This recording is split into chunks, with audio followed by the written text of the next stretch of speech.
Welcome to Secrets from the Scene, a show for local musicians who want to improve their music, grow their audience, and learn about Minnesota's music scene.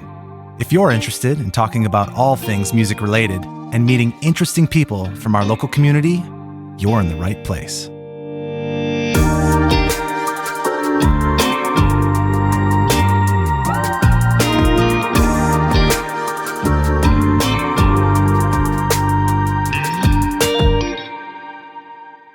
Welcome to Secrets from the Scene. My name is Stephen Helvig, and I'm your host. Today's episode, we've got Ryan Smith, the latest member of Ultrabomb, the lead guitarist for Soul Asylum, co-founder, leader, member of Melismatics, Ryan and Pony, multi-instrumentalist, classically trained, a teacher, running a record label. I mean, if it's a part of the music industry, it's very likely Ryan has done it or has experience in doing it. Needless to say, ultra talented, performing at an extremely high level with national acts, touring. He's flying out to Portland right after this interview. He's kind enough to make time. It's going to be great. I can't wait. But before we dive into it, I just want to say, if this is your first time, welcome. Thank you for checking this out. We appreciate you. And if you're a longtime listener, and I'm not just saying to the clips, I mean the actual podcast, the real conversations, welcome back. I appreciate you. This episode, we're gonna go through a lot of Ryan's history and experiences. There's just going to be so much to pick apart. And so I'm not going to narrow it down to one topic because I just have way too many questions to do that. But yeah, let's get into it. Please welcome Ryan Smith.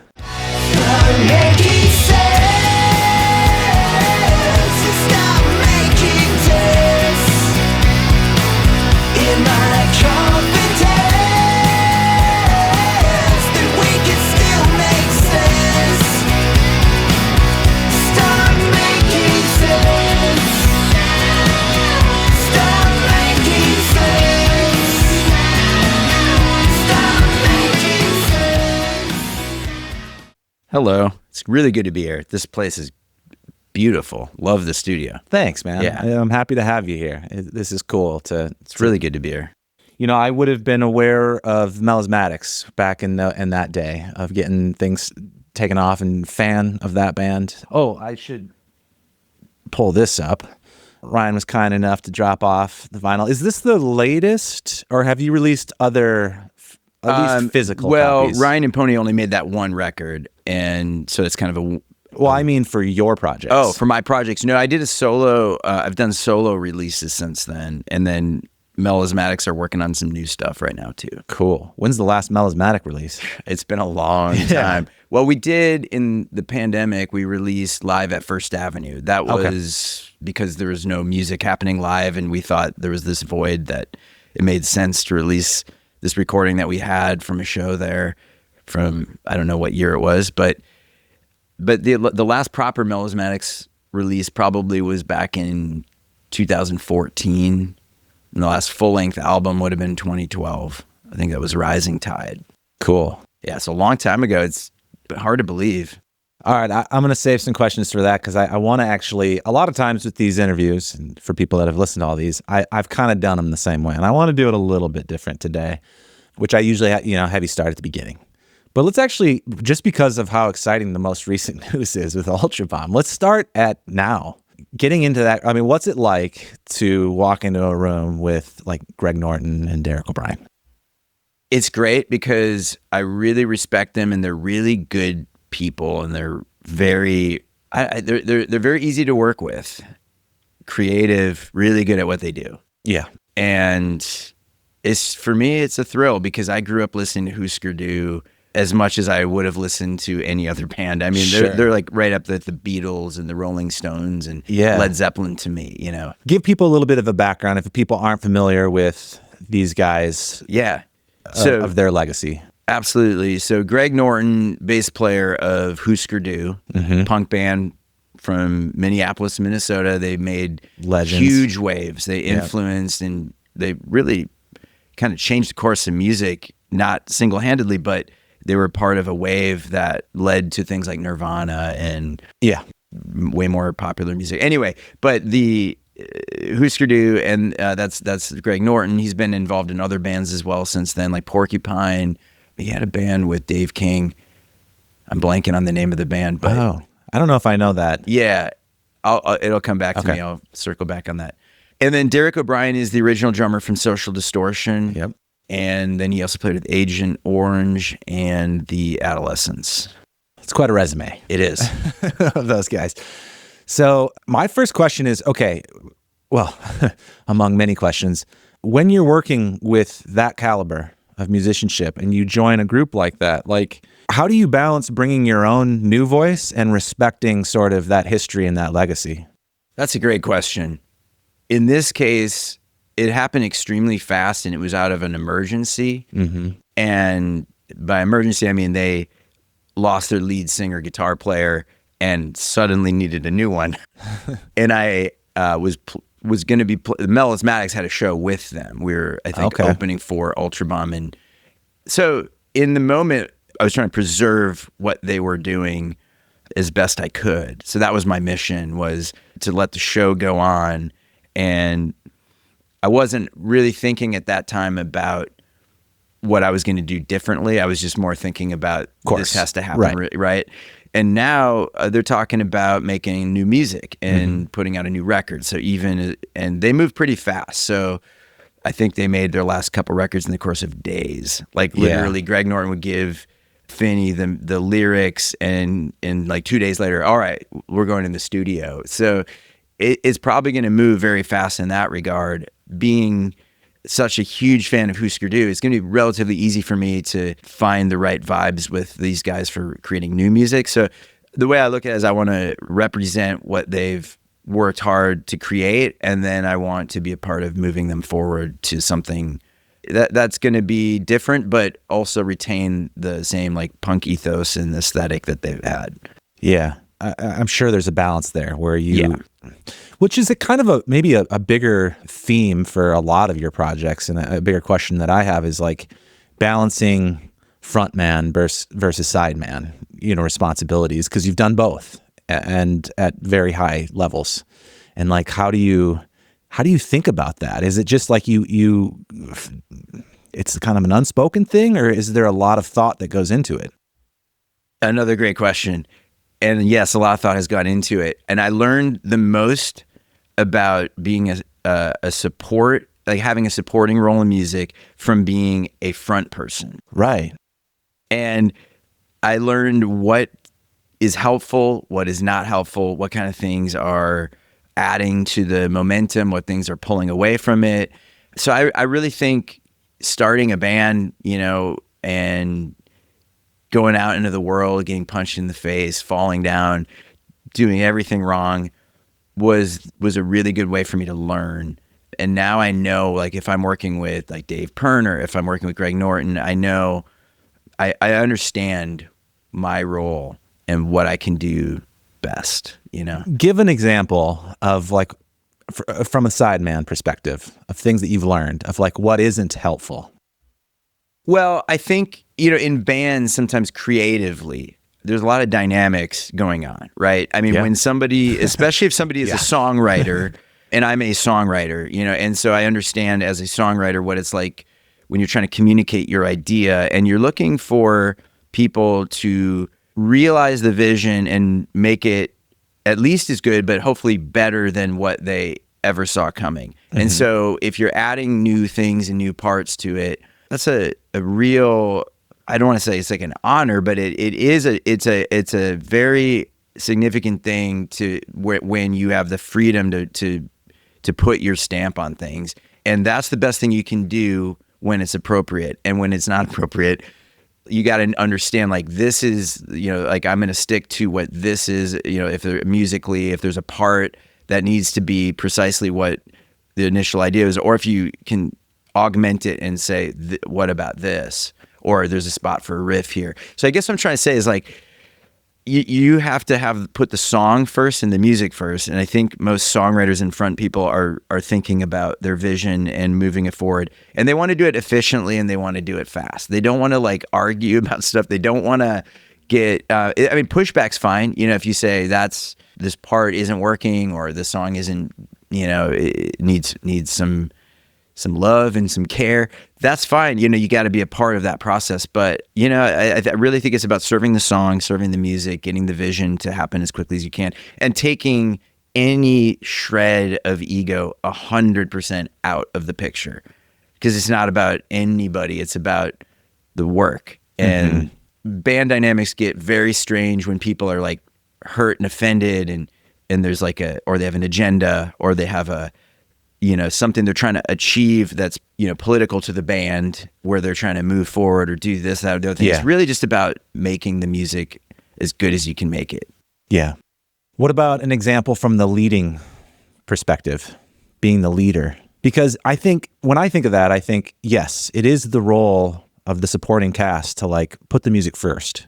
But then I also think, conversely, sometimes it's the role of the leader to make sure that your supporting cast is getting heard, that's getting respected, that's getting some ideas. Like if you shoot down somebody's ideas forever, where does that lead? Right? 100%.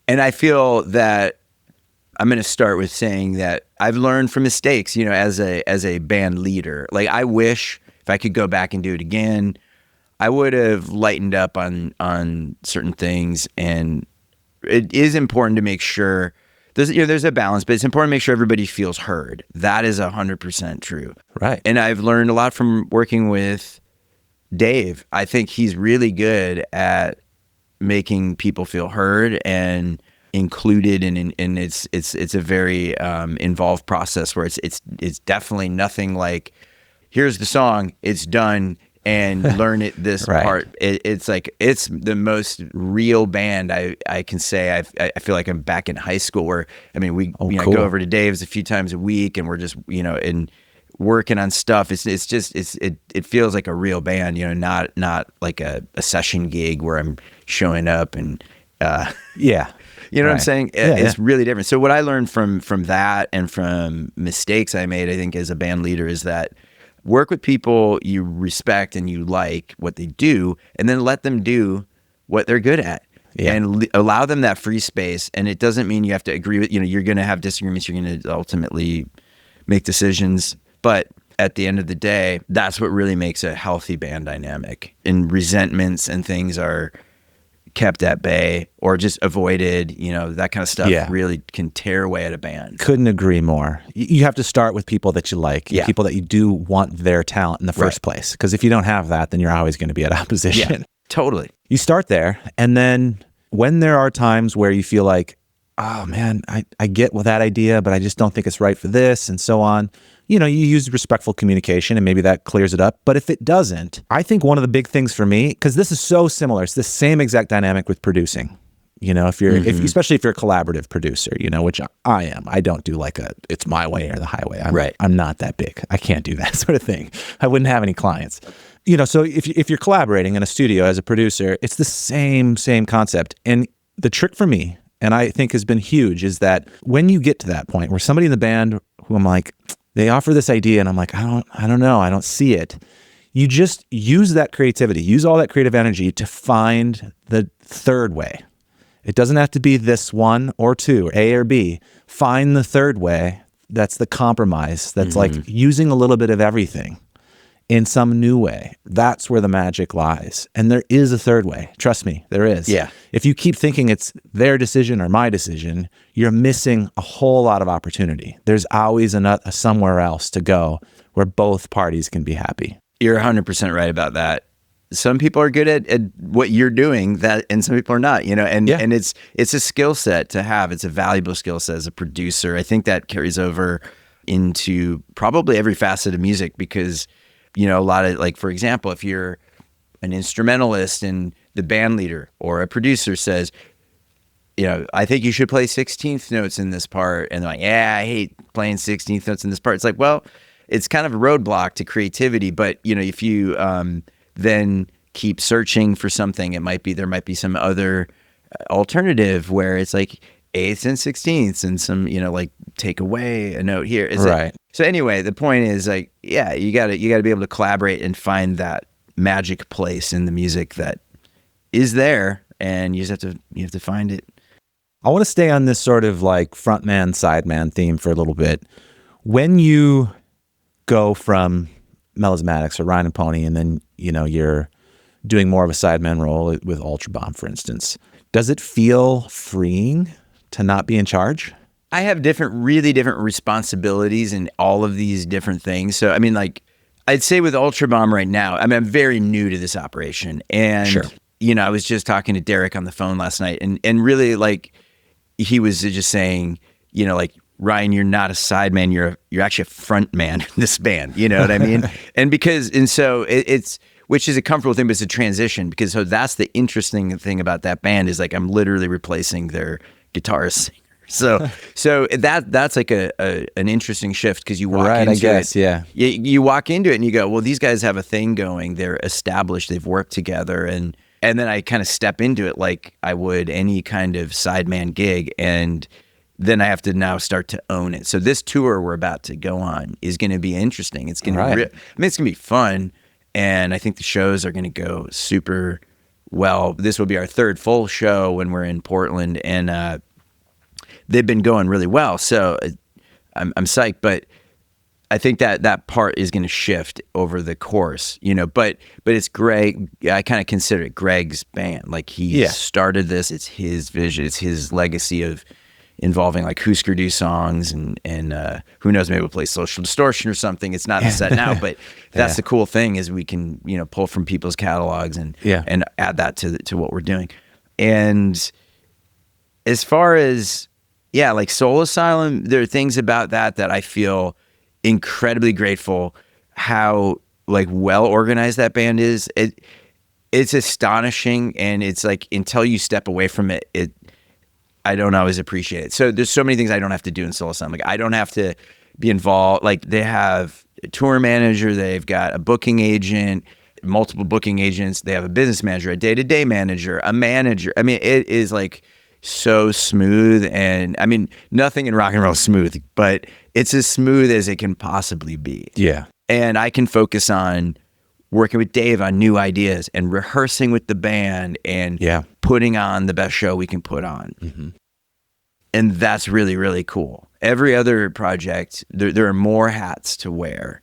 In a way, it makes you more engaged, I suppose, but it also pulls away from, you know, if you could put more time into being a front person, you know, and you didn't have to also be in charge of booking things, and, you know, then it's a little, it allows more time to do what you want to be doing. And I also imagine just the fact that you wear different hats and are in different roles and see different operations, like, all of that can inform the next thing and go, oh, they do it this way. Maybe I should bring that over to this project. Yes. And help with that situation. And just that breadth of experience, ultimately. Yes, that's key. It's parlaying what you know from one thing into another, and it really does work. I mean, I've learned a lot from every project and every band and every endeavor, and it's all helped. Is there anything that you haven't played that you feel like, I'm just waiting for that project to come along so I can use this guitar vibe, or, like, you know? I haven't thought about it. That's a really good question. Growing up in the Twin Cities, Soul Asylum and Hüsker do were pretty much 2 out of 3 of my favorite bands. And you're in 2 of them. Yeah. So it's like, that's pretty amazing to me, you know? And Social Distortion was one of my favorite bands too. So it's like, so that's amazing. And right out of high school, I started playing with Grant Hart for a period, and I actually played on his record that is not out right now. He was working on it right before he died, and we lost him. So beyond that, you know, I mean, I haven't really thought about it, but I love playing. I've had the opportunity to sit in with some really amazing artists, you know, that also blew my mind. You know, I like Big Star, I got to sit in with them, Gang of Four, Stone Temple Pilots, and that kind of stuff is amazing. And just the common thread is all these bands that I really admire, they're always, like, really good musicians, really good people, super kind. It's really cool. I don't know whatever might come down the pipes, you know. I love playing with the people I'm playing with, and I feel like it's all a family thing, and, you know, that's kind of what I look for. So I haven't thought about anyone else, you know, like, to play with. So sure, yeah, of course. Do you think that there's going to be new stuff that you can do in Ultrabomb, like stuff that you're looking forward to, that you're like, this is opening a new thing that I haven't gotten to do? Yes, I think that it's going to, you know, as I've said several times, Hüsker do favorite one of my top bands ever, and I think this is maybe only band that is really going to be able to, I mean, I can channel that passion for the music directly into one thing. Sure. And I think they want to push the boundaries. Like, I don't think they want to just be rehashing of Hüsker, but I'll say the 2 records they did make with Finney are a really good balance. I mean, first of all, they're great records. Finney was awesome and was awesome in the band, and they sound like they are right out of the progression of Hüsker, but they don't sound like they're mimicking Hüsker. They just sound like if they had kept going as a band, what would they be doing now? Yeah. Yeah. And I think that's really cool. So that's what I'm really looking forward in this, is like exploring that path, like being part of that lineage and like going, where can that go now? Yeah. Yeah. All right, let's hop over to Soul Asylum for a little bit. I think one thing I know I'm curious about, and I think a lot of listeners like, how did this happen? And like, what went through your mind when that started to happen? Well, that's a great question. I could tell you the long or the short answer to this, but it goes. I'll go the long, and you can edit out the parts you don't want. I feel like Dave and I've been obviously I've been aware of Soul Asylum forever. I think Dave became aware of the Melismatics when we started getting a local buzz, and I remember bumping into him, and so we were kind of aware of each other. We'd always say, "Hey," when we bump into each other anywhere. Bumping in at like gigs or like like one time the Melismatics were playing. I don't even remember the event. It might have been like Grand Old Days or something like that. And then we're playing on one stage, they're playing there, or we'd open. And but what I did notice was there was a period where they seemed to take a real active interest in what we were doing. Okay.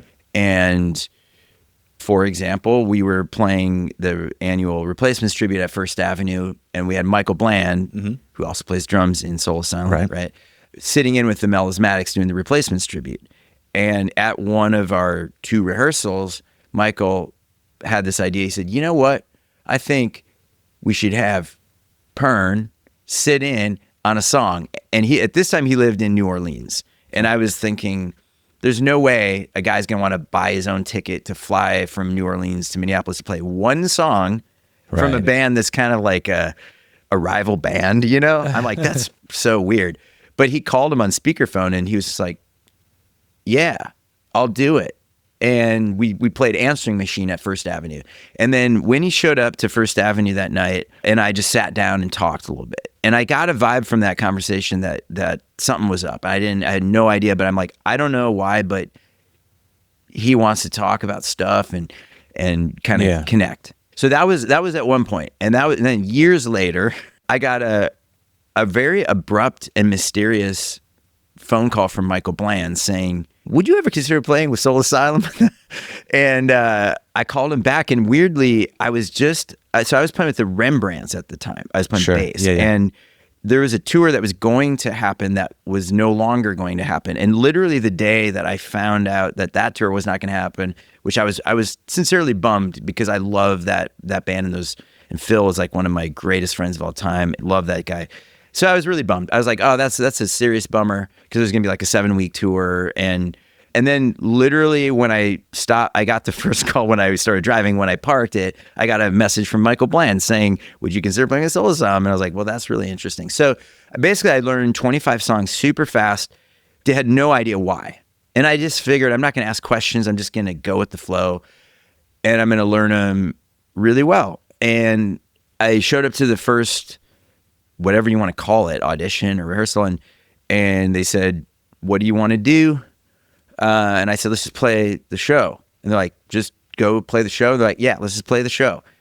So we just played the show, like the same way we would have if we were on stage. And then they said, "Can you come back tomorrow?" And I said, "Sure." And then I came back the next day, and we did it again. And then they said, "Would you consider going this weekend to Dallas and somewhere else?" I forget. It was Dallas and Philadelphia, I believe. Anyway, so I said yes. And then the first gig was in Philadelphia, and it was for a live radio conference. It was like on the radio. I didn't know this at the time. I had no idea. Wow. So I just know I'm going to Philly to play the show.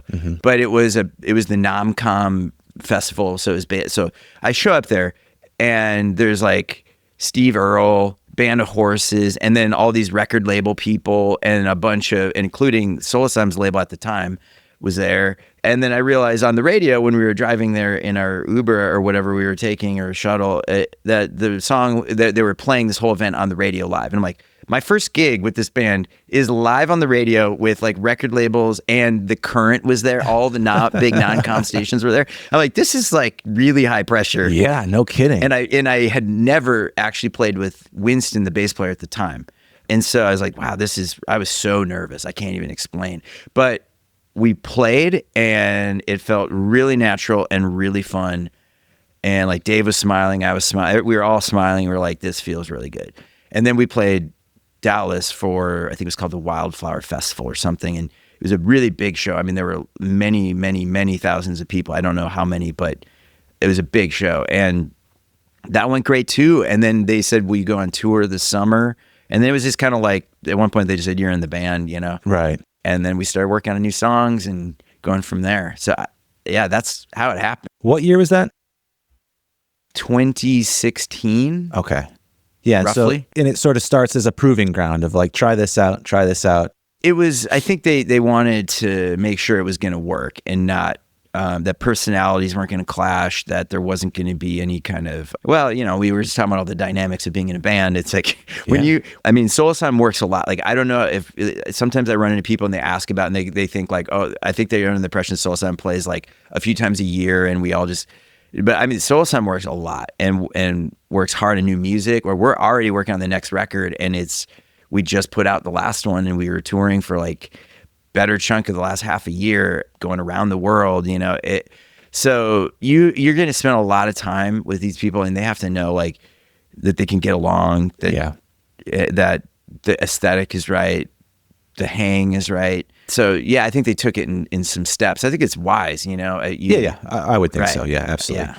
Okay, so at that time in 2016, I mean, Melismatics had a lot of cool stuff happening leading up to that too. But was that then like the biggest thing that you had done? The Melismatics at the time, or once Soul Asylum called and stuff, was that like, okay, was Soul Asylum the biggest thing? Yeah. Well, so I'd already been playing with the Rembrandts. I guess like, the Rembrandts. Yeah, okay, yeah. So out of high school, I played with Grant Hart for a while, which to me was the biggest. It wasn't like the biggest numbers, but it was the biggest creatively interesting thing that I thought I could ever do. I thought that I could have died right there. You know, I'm like, I just played with Grant Hart. That's awesome, you know. Sure. But I think from that point, I was in other bands that kind of had momentum, like would either get signed or almost get signed. You know, there's the big collapse of the music industry. I was actually in a band that was getting signed at that time, and literally everyone got fired after we had the big dinner with the label and all that stuff. It was crazy. But as far as biggest thing, I mean, probably between like the Melismatics, like peak stuff would have been like we played Lollapalooza. We had stuff on MTV. We toured, you know, but we were a club band, you know, and we just would get to the bigger shows would be we were opening for somebody huge or something. And then the Rembrandts, I mean, we played on the Today Show. That was scary too. That's 14, 15 million people watching live. And you're like, I don't want to screw this up, like play a wrong note, you know, and just think about all the people sitting in the car repair stores where, you know, like that are in the lobby or the people in the hotel lobbies that you're, you know, hearing your total mess up. But anyway, it went off very smoothly, so I wasn't worried about it. But other than that, yeah. Okay, so you had plenty of like big exposure things and high pressure situations before Soul Asylum. It feels pretty natural leading up to that stage. It didn't go from like playing like in a local bar to suddenly doing that. Like I had more setup, which I feel like that would have been terrifying. Even, I mean, it's still terrifying, but yeah. Well, the reason I was trying to kind of gauge that a little bit of like how that progression worked is because one of my curiosities, one of the questions is like, did you have any sort of like preconceived notions of what it would be like to be in a big national band like that turned out to be true, and which ones turned out to be false? Wow. Here's the interesting thing is like what we've all noticed in Soul Asylum is that there's been a steady incline in momentum with the band. So when I'll say this, and Michael Bland said this, he's like, you know, I remember there's a certain point, he's like, man, he's like, this is like the best the band's ever been going since he's ever been in the band. He's been in the band a long time. And because we you know, when I joined it, for me, it felt like a giant leap, you know, like, oh man, this is the best thing ever. You know, but I think to those guys, they were like probably feeling like they were not at the height, you know, they were not at their height, right? Okay, sure, yeah. So then I've seen it go up from there, and it's been really cool to see like momentum increase rather than like decrease. And so I think it's really like, I don't know that I had preconceived ideas other than, I mean, because I actually, okay, so I had been like, I already had been on a tour bus before too. So I knew that experience, and I knew, you know, I played big festivals and stuff. I understood that, but I never lived I let that well on the road, you know, because it's like punk rock, indie rock world. You are, you know, it's rough, you know, and I think that one thing that surprised me is that it's still draining. It's still exhausting. It doesn't matter, you know, it does matter, but to a point, and it's still, you know, everything about it is just exhausting. Yeah. So it's still hard, you know, it's nothing is easy. And it's made me really appreciate it, you know, really appreciate what is there. And, you know, you never know how long anything is going to be there, but while you have what you have, it's a beautiful thing. So you've been recruited to be a part of a lot of different projects at this point. Yeah. Ultimately. I suppose like I get, yeah, relatively, I suppose. Yeah. I think a lot of people listening, right, they're in the local band. They haven't had those big experiences yet. They're playing around town. Maybe they're putting together some DIY tours, that sort of thing. Maybe they're playing in more than one band, whatever. What would you recommend to those kind of musicians that are like, you know, would kill for that sort of like bigger opportunities and stuff? Like what's something that's holding those people back from getting bigger opportunities? Great question. I mean, I can't say what anyone's holding anyone else back that I don't know specifically, but I can say that I think the thing to focus on is being really good at what you do and being present and delivering. Everything I've ever had in my life like that's been like a step, you know, and I've other stories too, like within the Melismatics, anything that's ever happened, and I've seen this with other bands as well, it has come from being the best you can be and doing the work, rising above what the expectations are versus like, I think I kind of learned these songs, you know, I'm going to show up, or like if you're sitting in with somebody, you have to kill it. So I think focusing on what you're offering and focusing on what you're bringing to the table, like be a giver, you know, like think about why would anyone want to play with you know, right? It's like think about what is it that you're going to bring to the table? Like, and there's a lot to it, and being yourself, treating people as well as you can treat people and be fair and stuff. I think that's the stuff to focus on. You know what I mean? Like, I don't think it's like there's a website that you need to know, or you know what I mean? Or an app, or or an algorithm. It's like, you just go back to the basics. How good are you at what you're doing?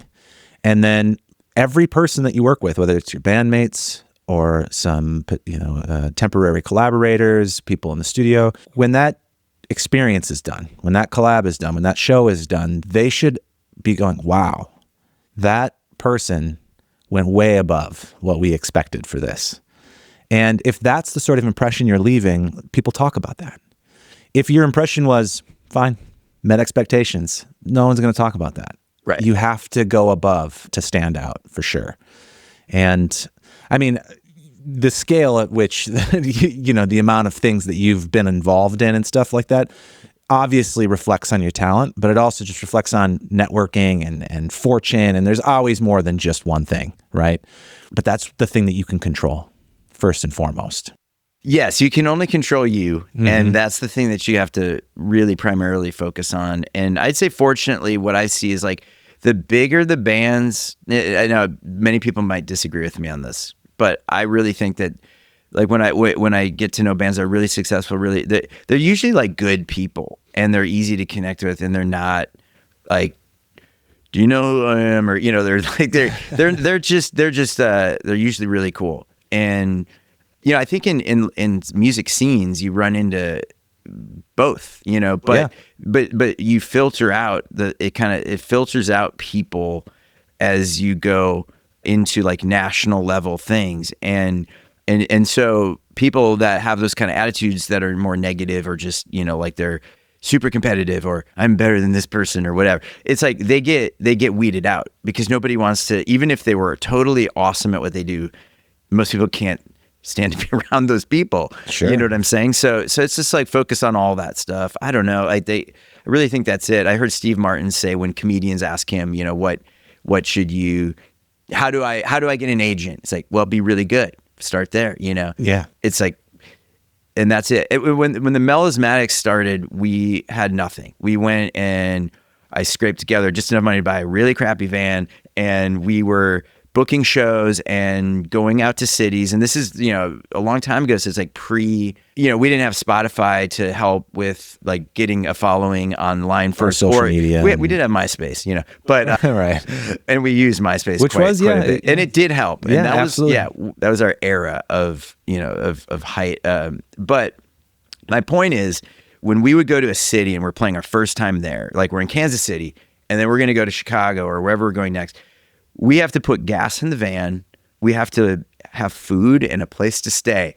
And it was survival. So the band would be as good as we could be because we'd have to win that room. And we would have to and you know, I was just telling that to somebody I was talking to the other day who's in the music industry and working with new bands. And I'm like, you know, I think that part for some artists is missing now because you get really good when you have to survive and you have to like, you know, okay. So as a studio owner and as a producer, you know that you have to like, to get the, you know, to find the artists to work with, to these things, you have to know how to treat them. You know, to get them to see their vision in these things. It's like, it's the same thing, you know, whether you're a band in a venue and you need to like win over people to buy your merch and to get people to come the next time you're there. Yeah. That's what it's about. That's where the focus should be, you know, if you're in a band, make your band the best band it can be. If you're a producer, be the best producer you can be to work with people. And if you're a booking agent, work with bands that are good and are going to draw and help them, like, you know, help make the events well attended and fair. And think about the experience from your audience perspective, from your fans' perspective, like, or from your client's perspective. You know, as a producer, how can I make this moment, this session or this show as special as possible? That's what winning is. That's what winning that room is. Like, how do we light this place up? What can each person do to make this incredible? Whereas if the focus is a little bit of how do I have the best time possible? Well, sometimes that's the same thing. Sometimes it is. But not always. Yeah. And it's important that you're thinking about that because that's what really gets people. Again, you have to let people, they have to leave that session or leave that show wanting to talk about you because of something that they just experienced and how much it impacted them. If you're not doing that, you're just in that ocean of people that are all kind of doing the same thing. Mm-hmm. You have to find a way to make a bigger impact. Yeah. Let's go back to the early days. Sure. Because I want to ask about the label stuff. And the label starts way back in the DIY beginning. Yes. Take us through the High Tension. Well, High Tension Records started like as just basically me and my friends in high school, you know, and it didn't last very long. We put out the first Melismatics record, was pretty much the last thing we did, which is called Postmodern Rock. And that did get momentum, but it literally started with me duplicating cassettes and burning CDs. Yep. And then, you know, we would press some, you know, some were pressed. And in high school, worked at Twin Tone Records, or it was called TRG at the time, which is the label that Soul Asylum started out on, the Replacements, the Jayhawks, all that. And I learned a lot about the music industry there. And I got led there by one of my early mentors, Chris Osgood from the Suicide Commandos, who is another like, have you interviewed him, by the way? No. You should definitely interview Chris Osgood because Chris, this is directed at you. Hit me up. Chris is a legend. You know, I mean, not only from being in the Suicide Commandos, but he mentored so many people like Paul Westerberg, Dave Perner. Sure. It just list goes on and on. Man, he's an amazing guy. But he told me I was, I don't know, a teenager, and he had said, you should go to Twin Tone Records because you're going to learn a lot, you know, and just do schlep work. And but they were so nice and kind, and like I learned the ropes. They all like help. This is how you do a radio campaign. This is how you do press. This is how you do, this is how you call the record stores, annoy them to see if they're in stock, if your records are in stock. They really hate that. Anyway, I learned all that. We put out the Melismatics record. That was kind of the end of the label, because then the band was starting to get, like, labels were starting to fly out. We're getting record offers and things. And so the band was always on a label after that. Then I forgot about running a label because I didn't really want to anymore or need to. Yeah. But every step of the way, I was still so fascinated by the business, and I'd always be involved in like what we would do for our plan for releasing things. I would never be like, here's the music, what are you going to do, label? I would always be, trying to be involved in every step of the way.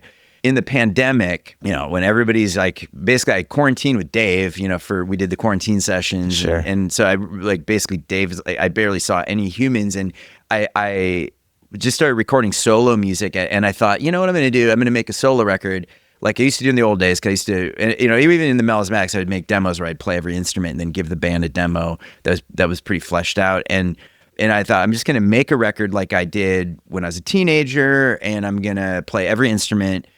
You know what? I'm going to revive the label. I'm going to use this as a challenge to release the music, and now I can put all the stuff I've learned in, from like back in the day at Twin Tone Records to all the years I've had being a part of planning releases. I can put all this to work, and I'll direct the videos, and I'll do the art. I'm going to do everything. And then I posted like, I'm reviving the label. And then I started getting people saying that now that I've met from all these years of touring and music, I started getting people inquiring, hey, are you starting a label? Would you consider putting something out? And I was like, well, at first I was just thinking I was going to make a solo record, and it was going to be a one and done situation, but started taking it more seriously and hearing from a lot of people. And then I thought, wow, this could actually be something, and it could help the music scene here.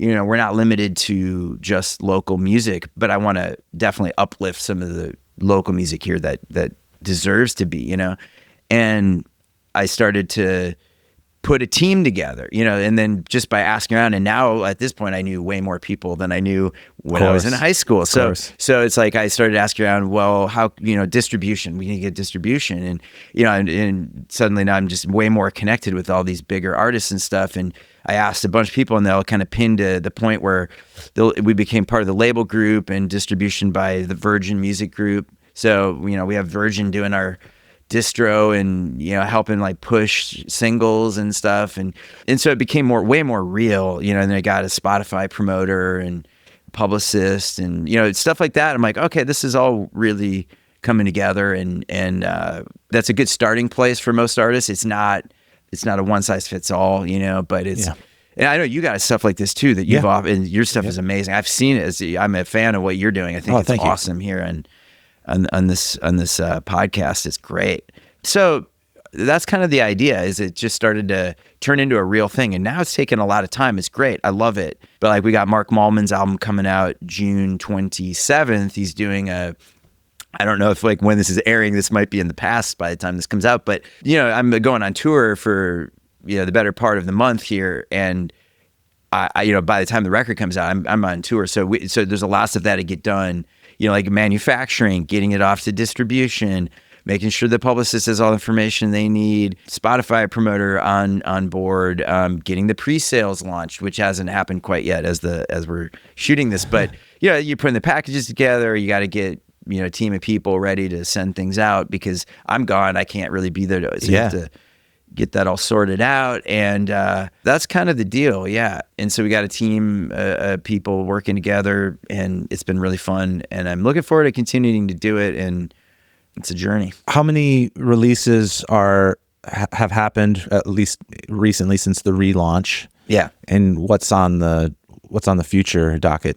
So Michael Bland and Sonny T from the New Power Generation have a group called Brothers. Mm-hmm. They dropped a single called Brother, which can be a little confusing. It's so good though, and those two guys are brilliant, and I love both of them. Michael Bland is, I consider him family. I mean, that's done really well, and they're they have a name around the world. People want to know what Michael Bland and Sonny T are doing, you know? And so that's really cool. Michael's got a couple other projects in the works that he's like producing for, you know, we're working together in that. I'm going to refrain from saying certain things just because until it's like, you know, fully in tow here. But we put out Mark Mullman's singles, and now his full-length record is coming out. So everything was digital for him, and now, you know, his vinyl records and CDs will be in stores. Nice. And that's very exciting. That's our first like physical thing that's gone out. So technically we started releasing my solo project, the singles that I've done on that, but that was before we were hooked up with Virgin Music Group in the label group, and so that is done in a little, that was like TuneCore and it's a little, so I'm going to re-release that and put out a full-length record. So that's coming up.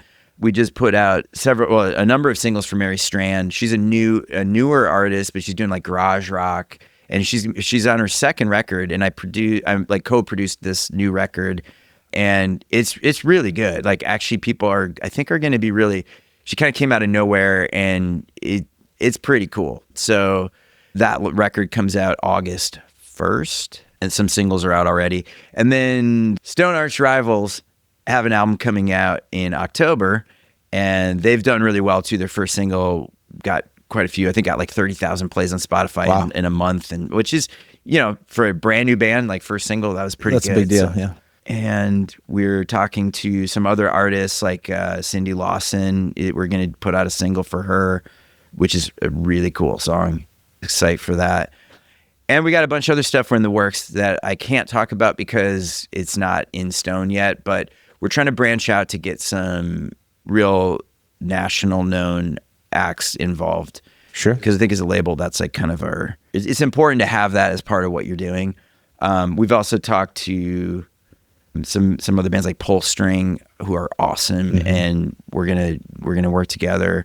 Mary Cotterfellow, he's really super talented, has got some projects. So yeah, there's a lot on the docket. We're gonna reissue the Melismatics album Acid Test on vinyl for the 20th anniversary, which we have some time for that, but when it comes around, you know, we're gonna do that, and we're gonna release the new Melismatics record. Basically, the cool thing is anything that we're involved with that needs a label, we now have one. So yeah, that's great. How big is this team for the label then? Well, you know, it's not big without getting into names and stuff. We got a couple of people doing Spotify promo. We've got a few people assisting with like kind of day-to-day operations and shipping. So we got like, I think about, say 10 people involved with the core of the label. Yeah. That's a decent size. Yeah. You know, it takes a lot. Yeah.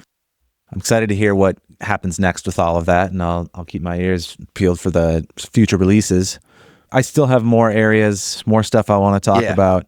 You know, one of the when you had first reached out to me and we were connecting just sort of about the educational stuff that I was doing, and because you've got a lot of that too. You have a YouTube channel, Secret Chord, and you've been doing teaching. First question is how do you find time for that? And like, because you've taught guitar, I know, right? Or continue to do so, I presume. Yeah, how do you balance that with being a touring artist? It's crazy. I'll say I've had a few friends in town who have been like recently, and they're just like, they've been around like for a weekend or something, and they go, I cannot believe you're like what your life is like, and how like they're like, I'm exhausted and you do this every day. And so I don't know, I'm probably going to snap someday and just be like, I'm just lie in bed for 2 years, you know, but I don't sleep a lot, and I just keep going, and I just keep going, and I keep going.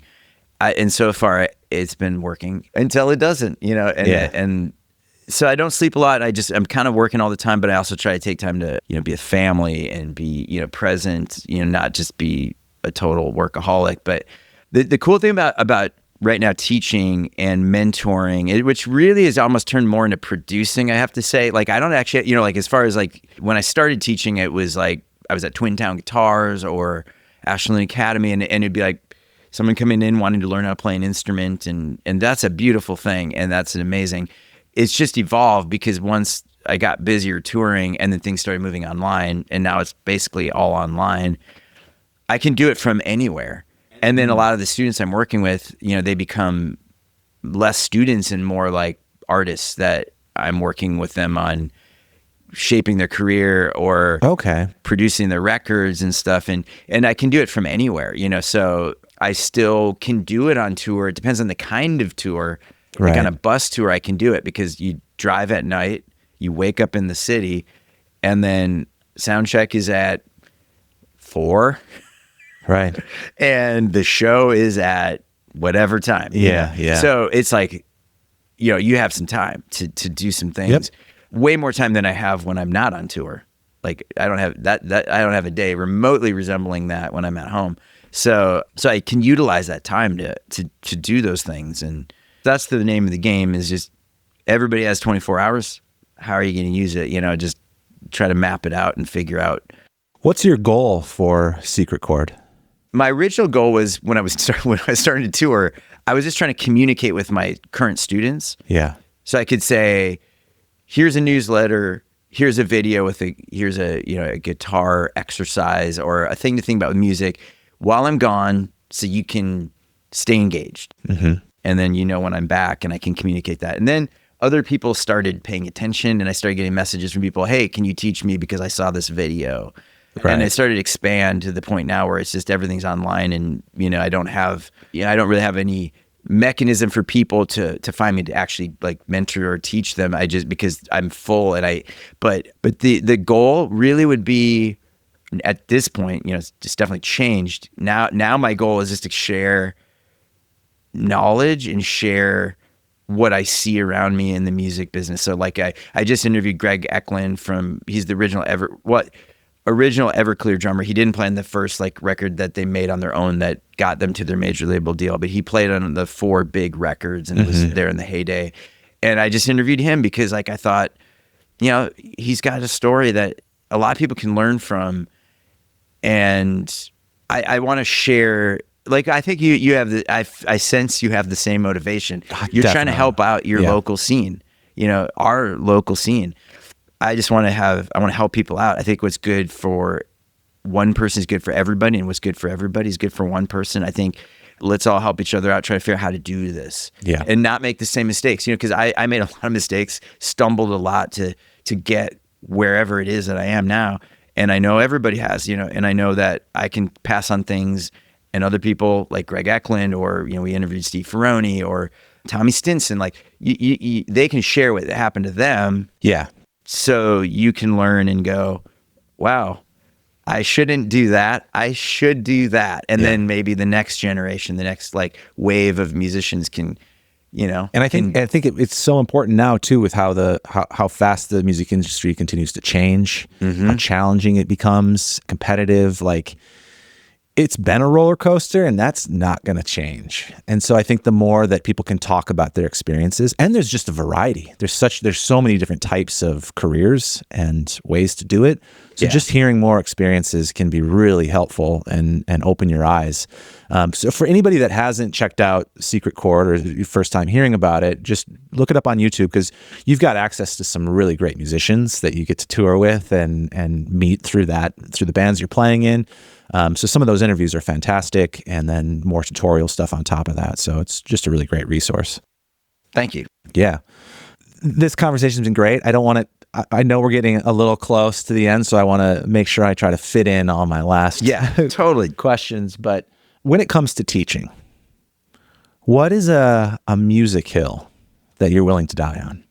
What is a music hill I am willing to die on? I may have to have you explain the question to me. I'm not sure if I understand.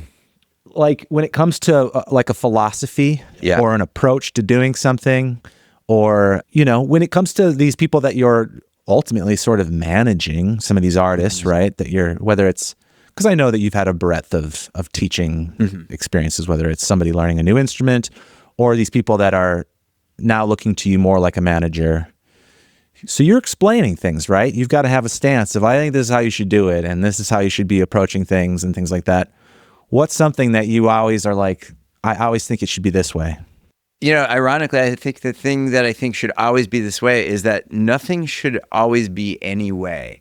It's always what is right in the circumstance that you're in. And I don't mean to say there's no absolute truth, or I'm not making some kind of philosophical claim. I'm just saying that, some people ask questions like, do I need to record to a click track? And I would say maybe, but maybe not. Maybe it's the worst thing for your band. And so whether it's like a philosophy of recording, or like, does everyone record in a room, or do you record separately? Or do you, if it's a music business question, like, do I start by promoting online first, or I just go out to clubs and start to play? It's like, well, it depends, and I think really, Duke Ellington said, if it sounds good, it is good. That's the hill I'm willing to die on, because you could apply that not just to music, but you could apply that to pretty much everything. And so you might work with artists that don't know music theory from a hole in the wall, and they are brilliant because they follow what they're hearing. Yeah. And there's no need to correct anything. It's like, it could be, wrong, but it's not wrong because it's good, Yeah. So being true to the vision, having a vision and being true to it, I think is really the most important thing. Is there anything you've changed your mind about musically over the years? Oh, yeah.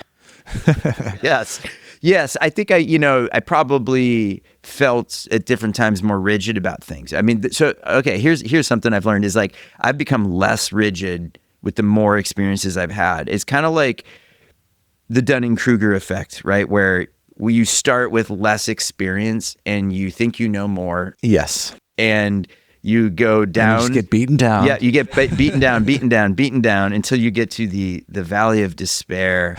And then from that point, you have to continue getting more experiences to gradually move up and up, where you're getting true knowledge from working up from that pit of despair. That's where wisdom lives. Right. Yeah. And so, I think I'd like to think, I've probably changed a lot of stuff that I think, and I feel like I'm less rigid. I'm trying to listen to more perspectives. It's very different than just saying, oh, I don't have any opinions and I don't have, like, I have an identity and stuff. Like, I'm just saying, but I've learned how to listen more, and I hope. Well, context certainly matters a lot. And Context that's ultimately matters, what you're saying is like, well, you have to take that whole picture into consideration of who you are as a musician and why this business decision might make more sense for you versus somebody else. Right. What kind of music are you making? Who's your audience? Or where are your specific talents? All of those things. It's context. And that's going to change what right is. Correct. However, I think sometimes there's just like, there can be like mindsets and things like that maybe they're not music hills to die on, but they can just be more like personal hills of just like, that's never helpful. I think of just like certain negative attitudes or certain criticisms and stuff where it's like, there's just never a place. You might be right about this thing that you're being negative about, but it's never helpful. Yeah, that's a good point. Like, there's an old expression, seek first to understand, then to be understood. That helps in every facet of music. If you're producing, if you're writing with somebody, if you're in a band with somebody.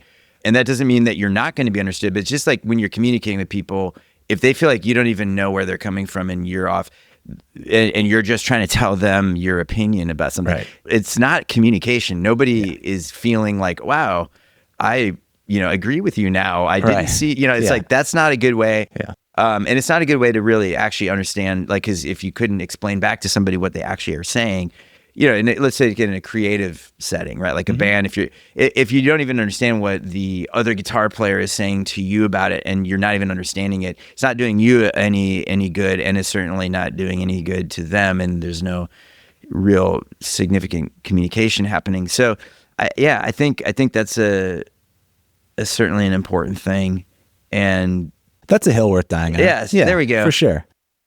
All right, another kind of random question for you. Reflecting on sort of DIY startings, if you were to now collaborate with yourself at like 17, 18 years old, what does that song sound like? Interesting. Well, that's a good question. I think I would probably tell my younger self, don't do that. I would edit myself better. Okay, so more editing. Right. I think that, like, when you're young and there's stuff I would have like recorded that I just would have tried anything, and which is cool. I think it's a good way to learn, but then you learn what not to do. And not to say, so one thing I always encourage, like, I do these songwriting classes, and you got to try everything first in the process. Don't edit yourself yet. But then that isn't a critical part of the process later. I like to tell people, like, create and be as free as possible. Don't stop yourself from writing anything that it could sound absolutely insane, but try it and see it out. Then later in the process, start to edit what you're doing. And I think when I was my younger self, probably just didn't do the editing part as much. Yeah. And so it would have the seasoned edge added to it. But I think I liked a lot of the same music. I think I've gotten into other kinds of things. So, probably would have added way more. I mean, a lot of music's happened in in this time. So I think I probably would add all the influences that I've liked of bands of the last, decades. Cause it's like, I'm a huge fan of music of this decade and you know what I mean? Like, it wouldn't just be like 90s music or something. Right. Right. Yeah. So, it's interesting that you say that, because one of the first things I will sort of ask a client when they come to me and, hey, I just finished writing this song, I want to record it. And they'd be like, what draft of the song are you on? And a lot of times it might be like, well, this is it. This is the one, ultimately, like, I got to the finish line, so now I'm ready. And it's like, great, but have you considered draft 2? Yeah. Have you considered that? And sometimes it just hasn't crossed their mind yet. It was like, well, now that I'm done with it, it's done. But it doesn't have to be. In fact, that's usually where a lot of the brilliance comes from. It's like, all right, now write a couple more verses, and maybe write an alternative to this chorus or whatever. And then put it together again and see how much better that song might be if you just go to draft 2. Right. Like, challenge yourself to go to draft 2. I know it's twice as much work sometimes, but it teaches you so much to have to self-edit. One question I think you can always ask yourself when you're done with something is, what's the weakest part? Mm-hmm. And that's not to be negative or to pick yourself apart. It's just to literally try to come up with some information. What is the weakest part? And by having to ask that question, you go, okay, well, I guess if I had to say, because maybe you love your song, maybe you still love it, but I had to say, I guess the intro, because it's just like, I didn't really put much time into it, right? It just kind of kicks off or whatever. All right, well, maybe I could make a better intro, and it forces you to just flex that creativity again and take it up another 5, 10, 15%. Sometimes it goes way better once you start doing that. So yeah, I 100% agree. You're right that you have to, it's like trying to shoot holes in the song, right? You want to figure out what is, like you said, what's the weakest part, right? This is why I think in Nashville and other places where they're writing a lot of pop songs, there's like 5 writers on the song. Yeah. And that all 5 writers didn't write the whole song. Of course not. Yeah. You get down to the like writer 3, 4, 5, they're poking holes in it. They're just looking at like, what's weak, what isn't as great as it could be, and then they're like, well, this one line here, is this serving the song the way as well as it could? And they might tweak one line. Yeah. And then suddenly the song is that much better. Yeah. So you can do that without 5 people. And it's like, you can do it 1 or 2 or 3, and it's an important part of it. If you're writing a song on your own, 100%, right? And rewrite, and then rewrite again. Yeah. And then if you rewrite and it's worse, then go back a step. There is a fine line here. It can be dangerous to do too much of that early on, because you just get stuck in that mode where then you're not ever putting anything out. And there's some value in just releasing something too, and letting it go and saying, all right, that one's going to be done. Because I've worked with plenty of people that never stop editing something. Right. And it never comes out. And it's like, well, at some point, this is self-destructive. And I don't exactly know how to counsel, where that line is outside of that. If you feel like you're spinning your wheels, at some point, you should just let go. But yeah, I think it's valuable to see the trajectory of a lot of artists' careers where they make their first record. It might be brilliant, it might not, but they always have a progression, and you have to start somewhere. And you can't start somewhere if you don't stop. Like, you have to finish something and then just like look at it long term. Like, the sooner you get done with that first record, the sooner you're gonna like learn from all those mistakes and everything that you want to do different the next record. And because yes, you can get into a trap where you never release the music, you never complete it. And I just saw an interview the other day with Tom Waits saying, a song's never really done. It's never done. even when you record it and release it, because it's like jump rope music where kids are rewriting the words later. And if you look at songs like Without You, right, by Badfinger, and then you got all these covers of it where it's literally the notes are changing, or Hallelujah. Yeah. How that evolved from the initial like Leonard Cohen recording and composition. So, I mean, songs may never really be done because they could have continued to evolve, but no one would have covered Hallelujah if Leonard Cohen didn't say, this is it. Yeah. And put it out there. And that was after he rewrote that song many times. He had like 30 verses or something. And it's a tricky line to walk. When are you being productive by editing, and when are you being counterproductive? Yeah. Well, I know I didn't get to anything with Ryan and Pony, which I apologize about, but I want to make sure I get you out of here on time. So I'll probably wrap this up. First of all, is there anything that you felt like you wanted to bring up or cover or circle back to before we get to the closing here? I don't think so. I think this is great. Yeah. Yeah. Well, one question that I ask people at every episode is, share like a tip or a secret that you wish you would have known, or, something to pass on to the scene. And I want to maybe phrase it a little bit differently today, just in spirit of like trying to mix it up, which is, what's a piece of advice you'd like to pass on that you have trouble following yourself? Wow. Very good question. Never heard that one before. I love it. A piece of advice that I would pass on that I have trouble following myself. I think social media. I mean, I know how to tell people exactly what to do on social media, but I'm really like bad at going online and actually checking into social media and doing the things that I know to do well. And it's it's just probably lack of time and, mostly that. Yeah. And it's not the most enjoyable thing to do. Right. For most people. Some people, right. And so I do, when I work with a lot of artists, like show them exactly how to do it. And then I say, don't look at what I'm doing because I'm not doing these things, but I know what you're supposed to do. Yeah. So maybe that. I agree. I 100% agree. If people want to follow you online, catch a show, like where do you send people? For Soul Asylum, go to soulasylum.com. For the Melismatics, I would actually go to our Facebook. We have melismatics.com as well, but I don't know how much that's being updated these days. Ultrabomb, there's Ultrabomb on all the social media platforms. And I would say High Tension Records, go to hightensionrecords.com. Which is spelled? Thank you for pointing that out, because it is a very weird spelling. HYGHTENSION Records, RECORDS. Yes, that was it. When I came up with that name, I was into psych rock and psychedelics. Yeah. I was like, High Tension Records. I thought it was all clever. Now it's just kind of a difficult thing to communicate. And then what other? Oh, ryanandpony.com, ryansmithsolo.com. I think it's solo or solo artist. Can't remember. But those are all the websites that I can think of right now. Secret Chord, just go to the YouTube page. I'm probably forgetting something, but that's enough. Yeah. If people want to try to get in contact with you, do you have like a platform that you're active on? Yeah, you can try me on Facebook or Instagram. I try to get to all the messages. Be patient. I will read it and I will respond. That's great. Well, Ryan, thank you so much for making time in a very, very busy schedule. I love this conversation, man. This was super fun for me. And I'm excited for everybody to check out this episode. Hope to have you back in the future. Yeah.